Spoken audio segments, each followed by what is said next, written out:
പ്രിയപ്പെട്ട CP John മന്ത്രി, താങ്കൾ ഒരു MLA ആകണമെന്നും മന്ത്രിയാകണമെന്നും ഒക്കെ ഒരുപാട് ആഗ്രഹിച്ച ആളാണ് ഞാൻ.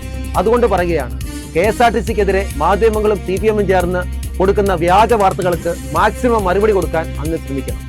സ്ത്രീകൾക്ക് ഒരു സൗജന്യ യാത്ര കൊടുത്തപ്പോൾ മുതൽ തുടങ്ങിയതാണ് ഈ വ്യാജ വാർത്താ കലാപരിപാടി ഇവരുടെ.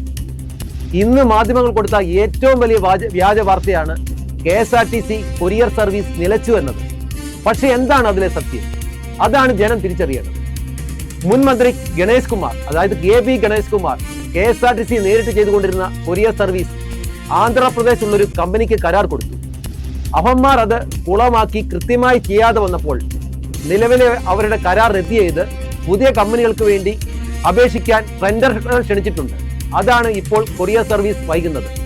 എന്നാൽ വാർത്ത കൊടുത്ത മാധ്യമങ്ങളും അന്തംഗമികളും ഇടതുപക്ഷ സർക്കാരിന്റെ പേരോ ഗണേഷ് കുമാറിന്റെ പേരോ എവിടെയും കൊടുത്തിട്ടില്ല, അത് എടുത്ത് പറഞ്ഞിട്ടുമില്ല. അപ്പം ഇങ്ങനെ ഓരോ വ്യാജ വാർത്തകളാണ് ഇങ്ങനെ നിരന്തരം പടച്ചു വിട്ടുകൊണ്ടിരിക്കുന്നത്. കാരണം അസൂയ മൂത്ത് ഇപ്പൊ 10 വർഷം ഭരിച്ചിട്ട് പ്രതിപക്ഷത്തിരിക്കുന്നതിന്റെ ബുദ്ധിമുട്ട് അവർക്കുണ്ട്. അവരിങ്ങനെ പടച്ചു വിടുകയാണ് ഓരോ വ്യാജ വാർത്തകൾ. അതുപോലെ വന്ന മറ്റൊരു വാർത്തയാണ് വ്യാജ വാർത്ത. ഡിപ്പോകളിൽ നിലവിലുള്ള ബസ്സുകൾ എല്ലാ ദിവസവും ഓടുന്നില്ല എന്ന്. അത് പ്രിയദർശിനി സർവീസ് മുടക്കാൻ വേണ്ടിയാണ്. എന്ത് സംസാരം അല്ലേ? ഇതാണ് ഈ വ്യാജ വാർത്ത. അതും നമ്മൾ മനസ്സിലാക്കണം. മാസത്തിൽ 30 ദിവസം ഓടുന്ന KSRTC ബസ് 2 മാസം മുന്നേ വരെ കേരളത്തിൽ ഉണ്ടായിരുന്നു. ശരിക്കും പറഞ്ഞാൽ ഇല്ല എന്നതല്ലേ സത്യം.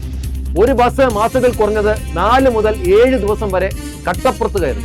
കാരണം അതിന്റെ അറ്റകുറ്റപ്പണികൾക്ക് വേണ്ടി ആണത്. പകരം മറ്റൊരു ബസ് ആ സർവീസിൽ വിടും. അതാണ് KSRTCയുടെ രീതി. കാരണം എത്രയോ പഴയ ബസ്സുകളാണ് കേരളത്തിൽ ഓർഡിനറി സർവീസ് നടത്തുന്നത് എന്ന് നമ്മൾ മനസ്സിലാക്കണം. അതായത് മുൻമന്ത്രി KB ഗണേഷ് കുമാറിന് ചുറ്റും മിനിമം 10 യൂട്യൂബ് ചാനലുകളും ബ്ലോഗർമാരും നേരം വെളുക്കുമ്പോൾ തുടങ്ങി അന്തി വരെ കൂടെ ഉണ്ടായിരുന്നു എന്നതാണ് സത്യം. അതുകൊണ്ടാണ് നഷ്ടത്തിലോടുന്ന KSRTC അദ്ദേഹത്തിന്റെ കാലത്ത് ലാഭത്തിലാണെന്ന് പലരും തെറ്റിദ്ധരിച്ചിരുന്നത്. കാരണം അയാൾ ഒരു ബസ്സും ഓടിച്ചുകൊണ്ട് മാധ്യമങ്ങളിൽ ലൈവായി നിന്നിരുന്ന് അതൊക്കെ അയാളുടെ ഗിമ്മിക്കായിരുന്നെന്ന് ജനങ്ങളെ ബോധ്യപ്പെടുത്തണം. ഇല്ലെങ്കിൽ ഗണേഷ് കുമാർ ലാഭത്തിൽ കൊണ്ടുനടന്ന KSRTC CP ജോൺ നഷ്ടത്തിലാക്കിയെന്ന് ജനം കരുതും. അപ്പം CP ജോൺ ശരിക്കും ഗണേഷ് കുമാറിനാണ് പഠിക്കേണ്ടത്. തങ്ങൾ എത്ര നല്ലത് ചെയ്താലും അതിനെ മോശമാക്കാൻ മറുവശത്ത് മറ്റൊരു കൂട്ടരുണ്ടെന്ന് താങ്കൾ മനസ്സിലാക്കണം. തങ്ങളും കൃത്യമായി തന്നെ അതിന്റെ യഥാർത്ഥ അവസ്ഥ ജനങ്ങളെ ബോധവൽക്കരിക്കേണ്ടത് ആവശ്യമാണ്. അതുപോലെ മറ്റുള്ള മന്ത്രിമാരും സർക്കാരിനെതിരെ വരുന്ന വ്യാജ വാർത്തകൾ ഒരു പരിധി വരെ മന്ത്രിമാർ തന്നെ സോഷ്യൽ മീഡിയ വഴിയോ അല്ലെങ്കിൽ ദിവസവും നിങ്ങൾ പ്രസംഗിക്കുന്ന വേദികൾ വഴിയോ ജനങ്ങളെ അറിയിക്കണം. അല്ലെങ്കിൽ സോഷ്യൽ മീഡിയ ഉപയോഗിക്കണം. ഒരു മന്ത്രിക്ക് ഇതൊക്കെ ശ്രദ്ധിക്കാൻ സമയം കിട്ടില്ലെന്ന് അറിയാം. പക്ഷേ മന്ത്രിയെ സഹായിക്കാൻ കൂടെ എത്രയോ പേരുണ്ട്. അവരുടെ ജോലി കൂടിയാണ് ഇതൊക്കെ.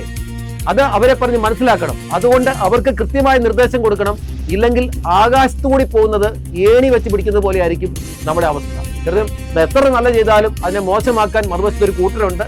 അത് മനസ്സിലാക്കി ജനങ്ങളെ ബോധവൽക്കരിക്കാൻ ശരിക്കും പറഞ്ഞാൽ കഴിഞ്ഞ പ്രാവശ്യം ഇടതു സർക്കാർ എന്ത് നിലപാടെടുത്തോ അത് UDF അത് ആവർത്തിക്കണമെന്നാണ് പറയുന്നത്. മാധ്യമങ്ങളെ ചേർത്ത് പിടിച്ചുകൊണ്ട് തങ്ങൾ ചെയ്യുന്ന നല്ല കാര്യങ്ങൾ ജനങ്ങളിലേക്ക് എത്തിക്കാനായിട്ട് ഈ വ്യാജ വാർത്തകളുടെ നിജസ്ഥിതി എവിടെ നിന്നാണ് ഉണ്ടായതെന്ന് കൃത്യമായി ബോധ്യപ്പെടുത്താനായിട്ട് UDF സർക്കാരിന് സാധിക്കണം. ഇല്ലെങ്കിൽ എത്ര നല്ല ചെയ്താലും നമ്മൾ മോശക്കാരായി മാറും. ഒരു കുറച്ച് തേൻതുള്ളിക്കകത്ത് ഒരു മീൻതുള്ളി വീണാൽ മതി നമ്മൾ മോശമായി തീരാനായിട്ട്. ഇത് UDF സർക്കാർ, പ്രത്യേകിച്ച് VD സതീശന്റെ സർക്കാരും മന്ത്രിമാരും മനസ്സിലാക്കണം.